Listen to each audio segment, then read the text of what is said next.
Hi guys! Welcome back sa aking YouTube channel. I'm your REE Board Exam Buddy, Prince Ian F. Cruz, and I'll be your lecturer for today's video. So sa video na to, ang pagpofokusan na natin, pati sa mga susunod, ay magpo-proceed na tayo sa triangles. So recall natin, di ba, nung mga nakaraang videos natin, kung matatandaan nyo, pagka meron tayong dalawang points, then kinonect natin yung dalawang points, ang mabubuo natin ay isang line segment.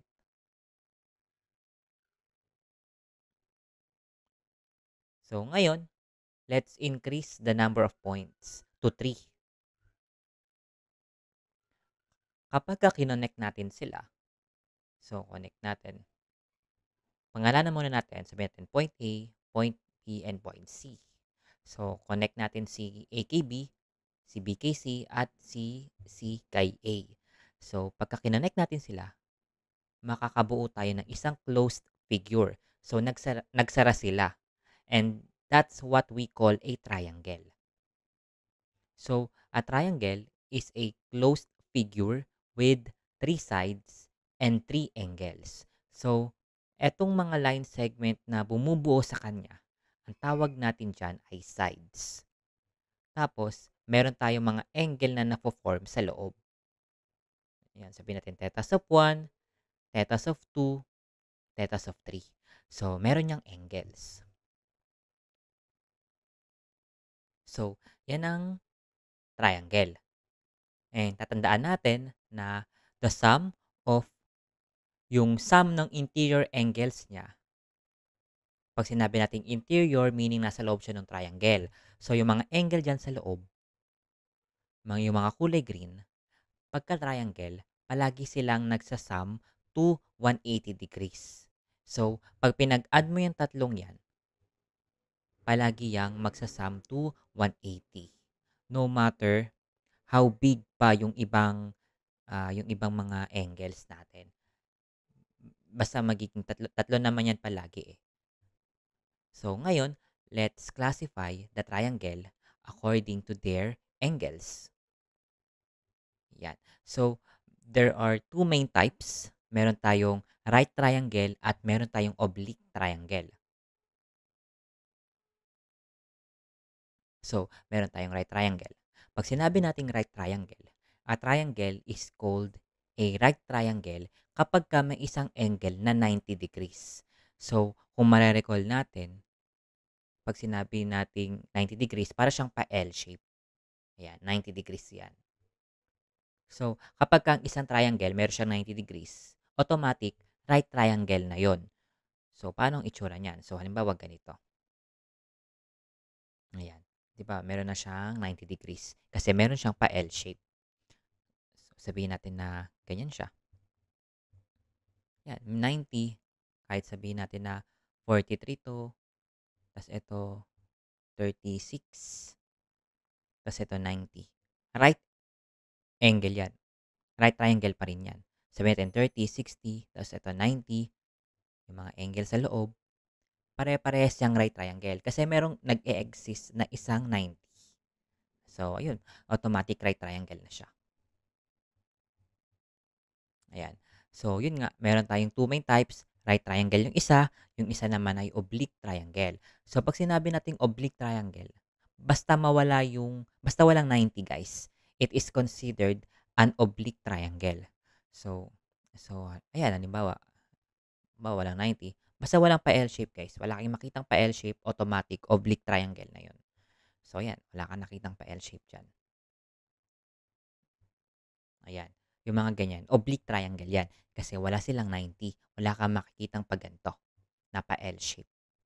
Tapos, yung oblique triangle, meron siyang tatlong classifications. Meron tayong acute, equiangular, at obtuse angle. So, ang acute triangle, masasabi siyang acute kapag lahat ng angle ay less than 90 degrees. So, di ba sa angle, kung mababalikan natin sa mga nakaraang discussions natin, pag sinabi nating acute angle, yan siya, less than 90. So, Para masabing acute triangle siya, kailangan lahat ng angle ay acute angle. So, meaning lahat ng angle ay less than 90 degrees.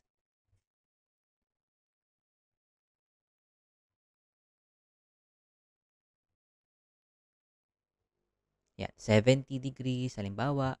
Tapos ito, 60. Tapos ito, 50. Ayan, di ba nag-a-add yan to 180 degrees? Which is dapat lang, kasi nasa triangle sila eh. So, kung makikita nyo, lahat yan, less than 90. So, kapag ka lahat less than 90, it is considered an acute triangle. So, acute triangle yan. Yan. So, lahat pa rin yan less than 90, di ba? Nag-a-add pa rin sila to 180 degrees. So, acute triangle pa rin yan. Pagka naman sinabi nating equiangular triangle, from the word equiangular, equi means equal, angular means angle. So, ibig sabihin, equal lahat ng angles. So, di ba, kung marirecall natin, lahat ng angle, kailangan nagsasum to 180 degrees. So, paano mangyayari na lahat ng angle ay equal? So, ang gagawin natin, di-divide natin to by 3. Kasi tatlong angles ang meron tayo eh. So, ang lalabas niyan ay 60 degrees. So, pag pinag-add mo yung tatlong 60, 180 yon. Eh, di ba ganyan naman dapat sa triangle? So, ibig sabihin, pag sinabi nating equiangular triangle, lahat ng angles niya sa loob ay 60 degrees. So, lahat yan, 60, 60, 60. Yan. So, yan lang yung way, guys, para maka-form tayo ng equiangular triangle. Kailangan lahat sila 60. Kasi yun lang naman yung tatlong numbers na equal na magsasum to 180 degrees, 'di ba? Puro 60. So, ayun. So, kapag angular triangle, lahat ng angles ay 60. So, balikan natin si number 1, si acute. So, 'di ba, ang definition ni acute, kailangan lahat ng angles ay less than 90. Ngayon, tingnan natin yung equiangular. Yung equiangular, automatic, 'di ba, lahat ng angles 60. Eh, 'di ba lahat yan less than 90 naman? So, ibig sabihin ba, ang ang isang equiangular triangle ay considered then as acute triangle? Yes. So, ibig sabihin, lahat ng equiangular triangle, acute triangle din sila. Kasi, hindi lang nila na-meet yung definition na kailangan equal lahat ng angles, na-meet din nila yung definition ni acute triangle na kailangan lahat sila ay less than 90.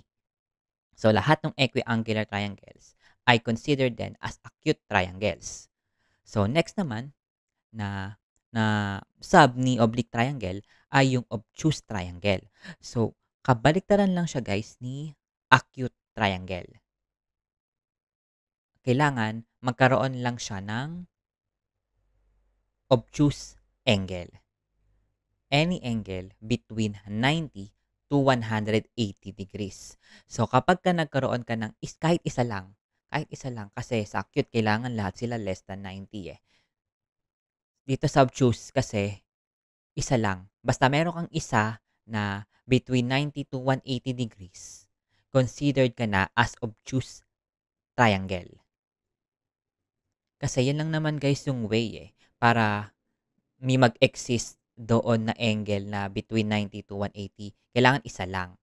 Kasi halimbawa, ganyan.